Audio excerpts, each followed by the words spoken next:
What's up, y'all? Welcome to another episode of They Don't Know I Be Cooking. And today, I'm going to show y'all how to make a Philly cheesesteak.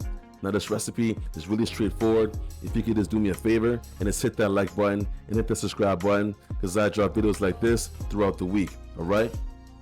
And now, without further ado, let's get started. Okay, so I got 2 bell peppers. We're going to cut the tops off, and then we're going to cut them into small rectangles and then place them in this bowl.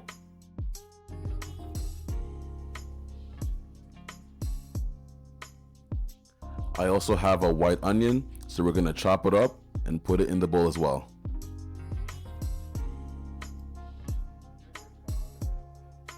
Now it's time for our steak.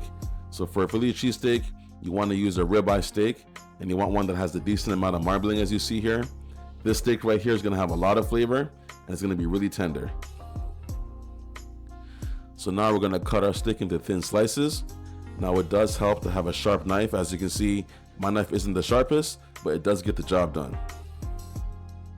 So now I got my cast iron skillet and it's heating at medium heat. We're going to add some vegetable oil, and now we're going to fry our veggies. Now if you follow this channel, then you already know I'm all about that flavor. So I'm going to season these veggies. I'm going to add 1 teaspoon of seasoning salt, and I'm also going to add 1 teaspoon of garlic powder.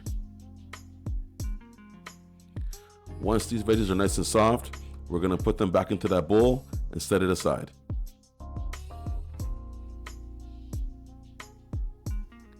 Now it's time to cook our steak. So I'm going to add some butter to our skillet. I like using butter for its non-stick properties and that extra flavor. And now we're going to put in our steak, and we're going to spread the steak around so that we can begin seasoning it. Now for seasoning, I'm going to be adding about a half a teaspoon of sea salt, about a half a teaspoon of black pepper, a half a teaspoon of onion powder, and to kick it up a notch, I'm going to add a half a teaspoon of cayenne pepper. And now we're going to flip over our steak, and then we're going to repeat the same seasoning on the other side as well. Now don't be stingy with the seasoning, guys. This kitchen is starting to smell incredible, all right? You won't be disappointed. You're gonna love this recipe. Do not be stingy with the seasoning. Now with our cast iron skillet at medium heat, this should cook for about 7 minutes on each side. And now it's time to add in our veggies, and we're gonna mix it all together. Okay, so our steak and veggies are now done.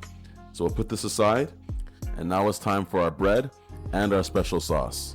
So I got about a half a cup of mayonnaise, and we're gonna put this into a bowl. And now to our bowl, I'm gonna add 1 tablespoon of W sauce.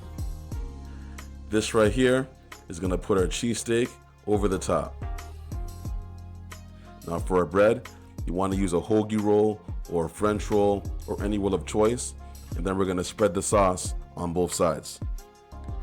Now as you can see, I also have an oven dish with some foil, and that's because we're going to be putting this in the oven right after we add in our steak, veggies, and cheese. Now for the cheese, I'm going to be using Provolone Cheese, and what I like to do is add my first layer of cheese to the bread itself. This helps keep the bread open, which makes it easier when adding in our steak.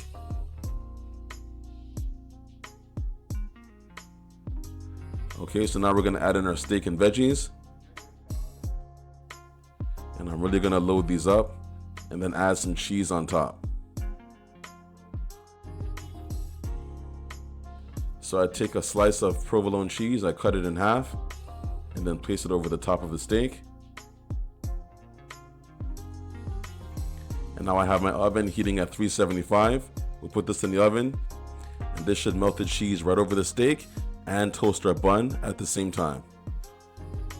All right, our cheese has melted, and there we have it.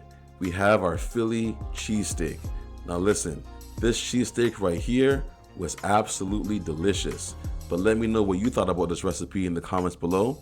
And as always, if you enjoyed this recipe, please like, subscribe, and share. And enjoy.